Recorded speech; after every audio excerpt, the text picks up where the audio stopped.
thank you for joining us for this chat. What do you think that you can bring as Mayor of Greater Manchester? So I can bring a fresh approach, and I can actually bring Liberal Democrat values to Greater Manchester. Greater Manchester, Manchester itself is where the suffragette movement started. It's where the Chartists started. Peterloo. This is a city and a city region built on the rights of individuals to have a say, and that goes to the very core of the Liberal Democrat Party. Also, you can see Liberal Democrats in councils across Greater Manchester actually already making that difference, putting the climate change and climate emergency front and centre of questions asked, making sure that communities are put first rather than an afterthought, making sure that people are heard and given a voice and given strength in their opinions locally, rather than just telling them this is what you're getting, like it or lump it, which seems to be what other parties tend to do. Well, obviously, this has been delayed for a year because of the pandemic. Just to start, how would you even go about addressing the inequalities that have sort of deepened across Greater Manchester during the pandemic?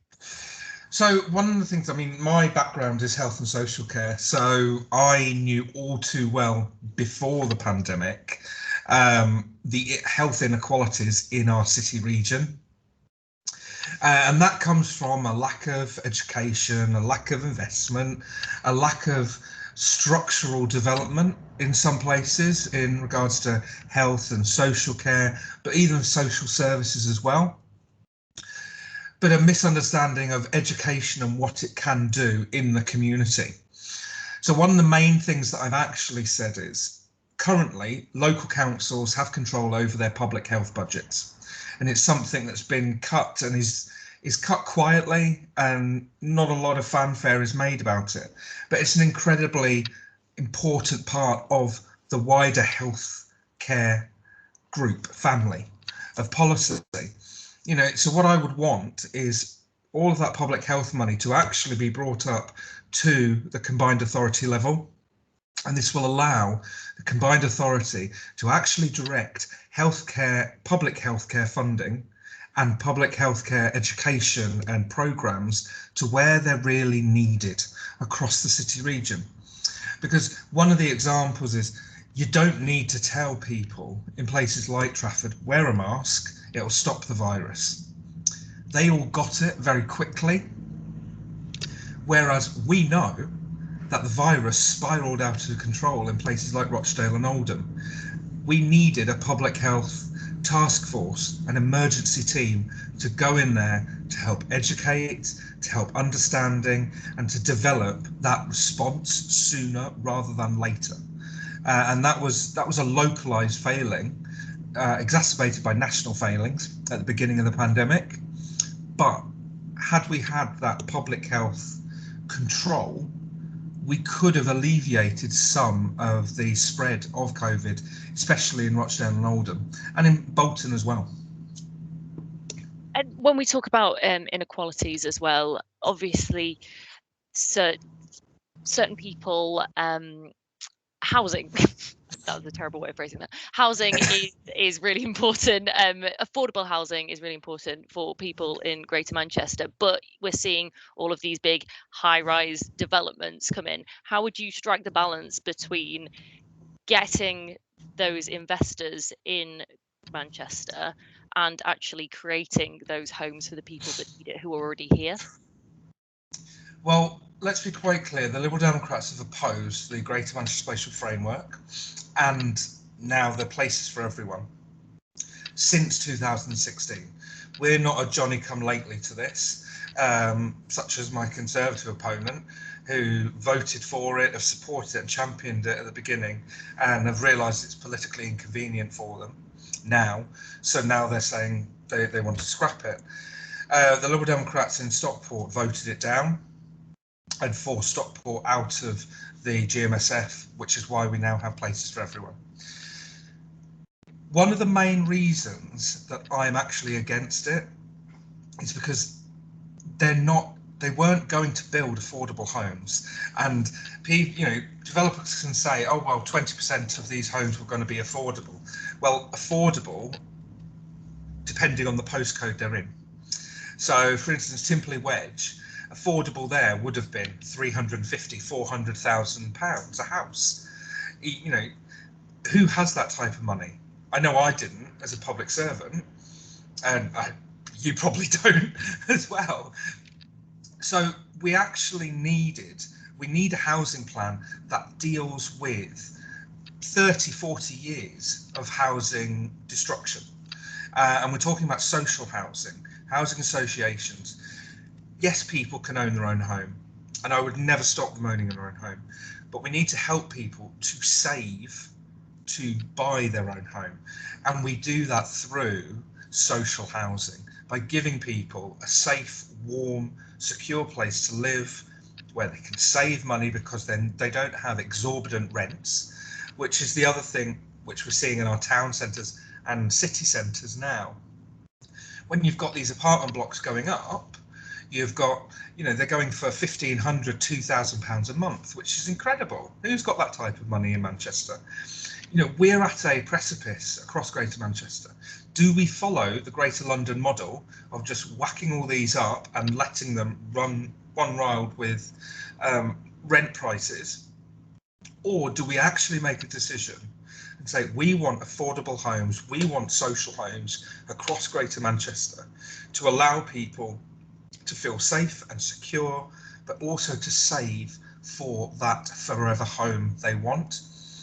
And another aspect of this as well is you look at certain councils and they're negligent in their housing obligations. You look at Manchester City Council, they're allowing these blocks up instead of saying, right, we've got a 20% affordability marker. Why aren't you providing those affordable apartments within your scheme? The next element, why aren't we providing 3-bedroom, 4-bedroom apartments for families to live in our town centres and city centres and raise their families there, so they don't feel the need to be pushed out to the suburbs? So it's a huge, complex issue that I don't think our Labour leadership across Greater Manchester has got a grip of or wants to get a grip of, to be honest. Being police and crime commissioner, the mayor obviously takes a big oversight over crime in the city.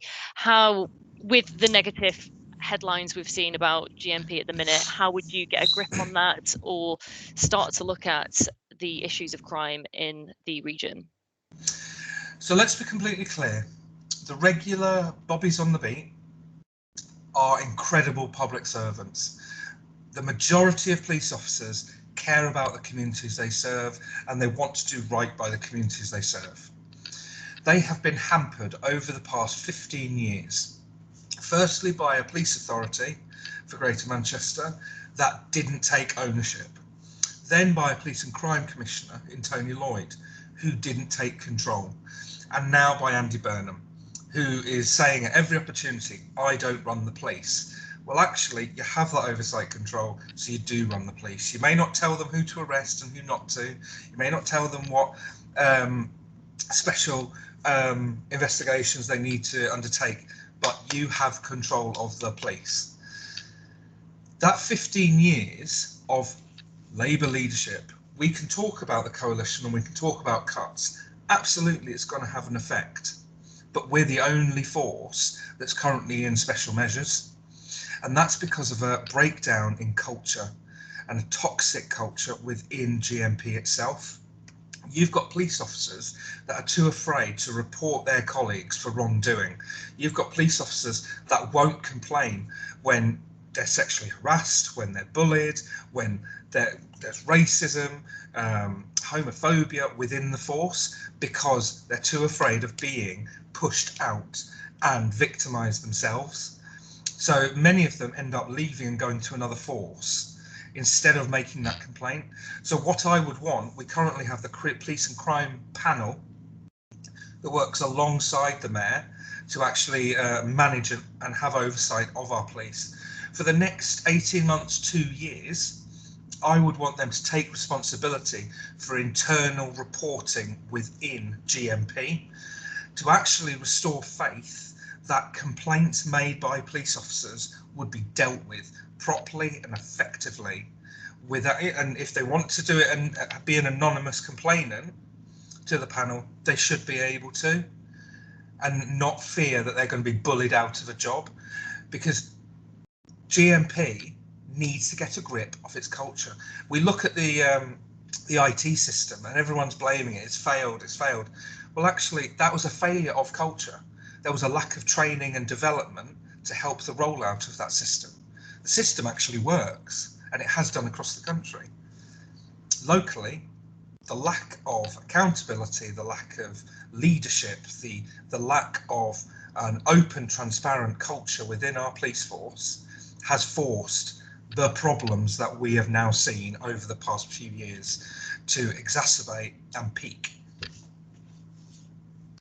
In that, you mentioned the culture inside GMP that there actually, I think, is the culture across the country where you've got issues with racism, sexism, things like that. Right now, we've obviously had the mayor looking at a race panel and sort of measures after women's safety. Would you carry those on? Do you have different ideas? No, absolutely, and I'm not one of those politicians that's going to bash other politicians just for the sake of it. You know, where other people have got it right, where they've done a good job, I will congratulate them. And this rollout over the past 4 years has been a good thing. We need to deal with our race problem in Greater Manchester. We need to deal with our sex problem in Greater Manchester, our sexism and our abuse problems we have in Greater Manchester, and these panels need to be continued, and they need to be respected, and they need to be included in all elements of policy moving forward for Greater Manchester. Sorry, I couldn't unmute then. Obviously, the environment is a huge one here. You mentioned it briefly in your sort of opening statement, but I hadn't seen much about it online. What are your plans for Greater Manchester? So I'm a big advocate of the active neighbourhood and active travel. So it's the 15-minute, you should be able to walk or cycle for 15 minutes to get wherever you need to go to. And that's about building neighbourhoods that are connected, that have public transport, good public transport and joined up public transport, that have the services they need and have the shops they need. So people don't feel the need to drive for 20 minutes to get something they need. Part of that is, you know, if you're walking, you shouldn't have to walk for more than 15 minutes to get to a bus stop, a train stop or a tram stop. You shouldn't have to walk for more than 15 minutes to get to your GP. So I know some people will say, well, I get a tram to my GP. The GP is right by the tram station. I live by a tram station. That's more than 15 minutes. But that's it working. That's the active neighbourhood working. You walk to the tram stop, you've got the tram to the next stop, and then your GP's there. And we need, over the past year, we have seen cycling and walking becoming ever more important to people. And people have realised, oh, actually, this is good for me. This is easy. And I'm getting things locally that I need. And on the other aspect, we need to be able to support local business and independent traders and local shops. And having that active neighbourhood will not only help our health as a city region, it will help our small businesses, and it will help our community cohesion if people realise they are actually within that community and seeing each other on a day-to-day basis. You know, there are other elements of, you know, air pollution. We know that we've got the clean air zone for Greater Manchester. I'm not in favour of a broad congestion tax. We voted against it as Greater Manchester in 2008. I think I voted for it, but it's something that Greater Manchester voted against. And we've had the investment in public transport since, not all of it, but a lot of it. So we do need to get a grip on air pollution. We do that through more electric charging points, yes, but we still have the NO2 particulate pollution from the tyres of cars. So we need to get more people walking and using public transport. A single ticketing system, not only covering buses and trams, which is what has been advocated and I support, but covering our train stations and our trains within Greater Manchester. You should be able to get on all three, and you should be able to take your bike on all three. So you can actually travel from, say, Stretford, where I live, up to the Oldham Saddleworth moors with a bike, and then get out and cycle around our Peak District and our parks around there, and then come home on public transport instead of driving all the way over there. There's also an element about waste control, which Greater Manchester Mayor has a bit of control over as well. I'd like to see us move away from incineration and landfill completely. We need to recycle much more than we already are. I think it's ridiculous that you have clear plastic. Just because it's in a bottle, you can recycle. In a bottle form, you can recycle it. If it's in a tray form, you can't. Yet they both carry the same triangle 4 mark.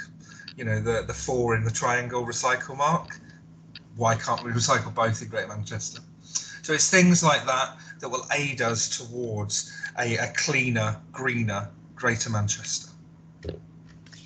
Thank you very much. And finally, just on, I know you've mentioned some of the things that Andy Burnham has done. I know that he has maybe come into blows with the government over the pandemic. What do you think that you would bring as someone new and fresh? Do you think that you would still be causing issues with Westminster, or do you hope to work more cohesively with them?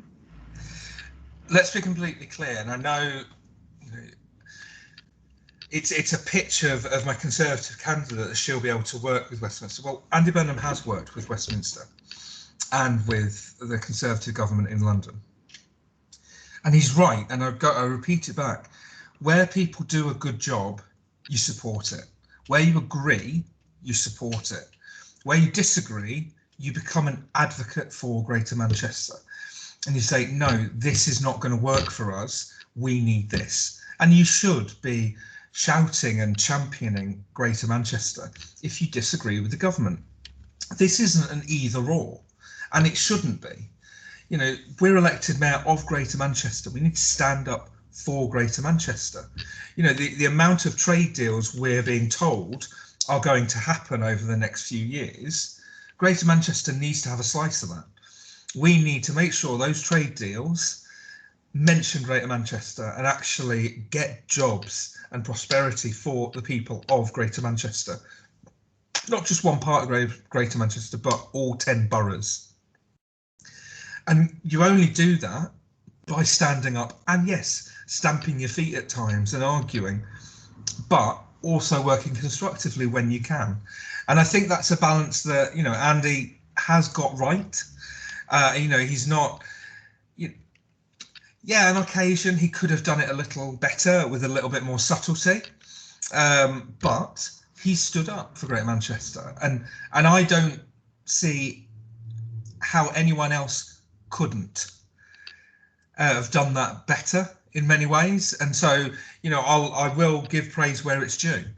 The fact that government wanted to give, 66% furlough to Greater Manchester, and it was only when, Greater London rolled into that tier 4, tier 3, that we got the full 80% furlough extended through.